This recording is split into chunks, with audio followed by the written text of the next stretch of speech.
এখন খেজুর গাছ তো নাই, খেজুর রসও পাওয়া যায় না, কেউ গাছ কাটে না। গাছ মেরে ফেলাইছে, এখন যা আছে এইগুলা আমরা কাটি। সবাই তো কাটে না, এই কিছু কিছু লোক কাটে। রসের পিঠে এটা ওটা খাওয়া যেত, সেইগুলো এখন আর হচ্ছে না।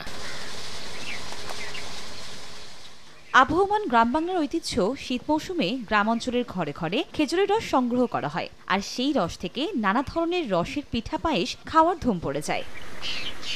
তবে এবার সাতক্ষীরায় গাছের সংখ্যা কমে যাওয়ায় মেলেনি পর্যাপ্ত খেজুরের গুড়। এতে খেজুরের রস ও গুড় খেতে না পারায় আক্ষেপ গ্রামবাসীর। এখন খেজুর গাছ তো নাই, খেজুর রসও পাওয়া যায় না, কেউ গাছ কাটে না। গাছ মেরে ফেলাইছে, এখন যা আছে এইগুলা আমরা কাটি। সবাই তো কাটে না, এই কিছু কিছু লোক কাটে।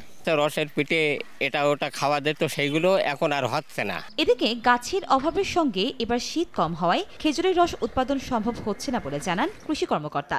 শীতের দৈর্ঘ্য ভালো থাকতো, কৃষকগণ যদি এটা করতো তাহলে দেশের গুড়ের চাহিদা মিটিয়ে আমাদের এই জেলার চাহিদা তো মিটত, অন্য অন্য জেলায় আমরা রপ্তানি করতে পারতাম। কৃষি সম্প্রসারণ অধিদপ্তরে দেওয়া তথ্য মতে জেলায় 2 লাখেরও বেশি খেজুর গাছ রয়েছে, যা থেকে প্রায় 1,500 মেট্রিক টন খেজুর গুড় উৎপাদন হয়।